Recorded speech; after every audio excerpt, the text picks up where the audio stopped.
Welcome to Nebworth House. It's almost a perfect historic venue for the kind of magic I do, because I'm also fascinated by some of the strange and unusual characters who've performed magic in history.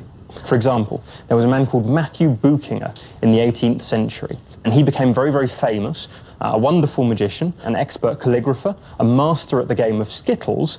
The thing that makes him most remarkable, though, isn't those skills. It's the fact that he was born without arms, legs or feet, and he was only about 29 inches high.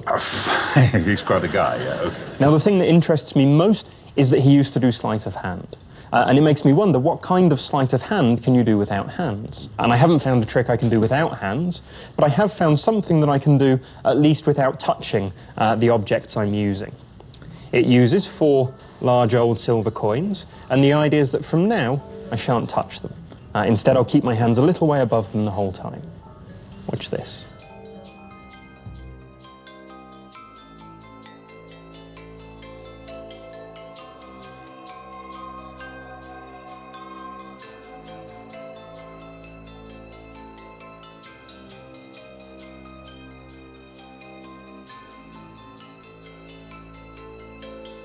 That's ridiculous. Beautiful, silent, and of course, like every kid, doesn't want to say, "How did you do that? Do that again." That's fantastic. I don't know what I saw there. That was amazing. I thought I might tell you about another magician, a man called Nate Leipzig. Leipzig came up with a card trick. I think it's a very interesting one, and it sort of questions the idea of what counts as an order and what doesn't. Now, ever since he invented this, magicians have worked on their own versions, and I have one that I thought perhaps I could show you. We need some cards, and before we can even begin the trick, we have to make sure that they are well and truly shuffled. Now, were I to give you the deck... I'm going to watch you carefully now, yeah, all right. Were I to give you the deck and say shuffle those together, you'd have to shuffle quite a lot before they would get really well mixed up. Absolutely. But we do want them really well mixed up, so perhaps we'll try a slightly different plan. Maybe you can take half of the cards, and if you give those a shuffle, I'll shuffle this half at the same time.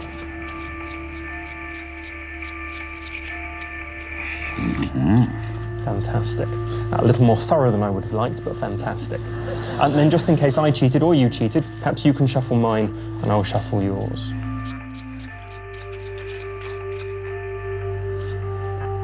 Marvellous. Finally, we'll mix the 2 piles together. The easiest way to do this in a fairly thorough fashion is to make a little sort of spiral shape out of the piles of cards. That way it's much easier to take them and just sort of slide them into one another. So if you want to reach over and then just square those together for me. Excuse me, rather inelegantly. Fantastic. This bit's a little bit fiddly, but hopefully you can now see the way those 2 piles are going together. Yep. So now we can begin. Watch this. Fingers crossed. Let's check.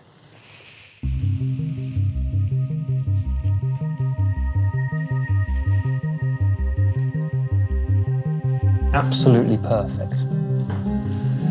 Convince me. Every single card in order, starting with the 3 of clubs, the 9 of diamonds and the 5 of spades, and going right the way through to the 3, the 9 and the jack. And you say that's an order? Absolutely.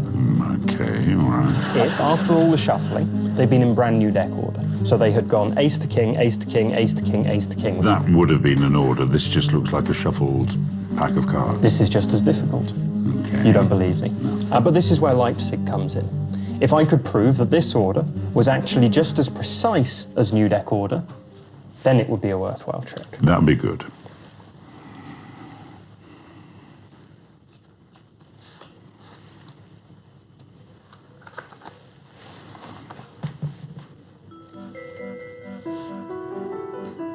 The 3 of clubs,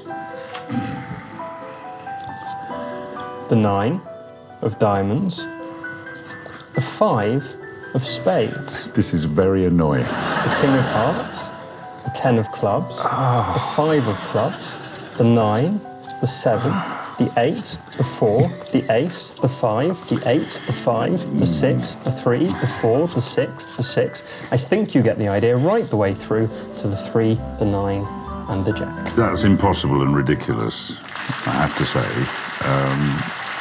Well done. I don't know how you did that. God.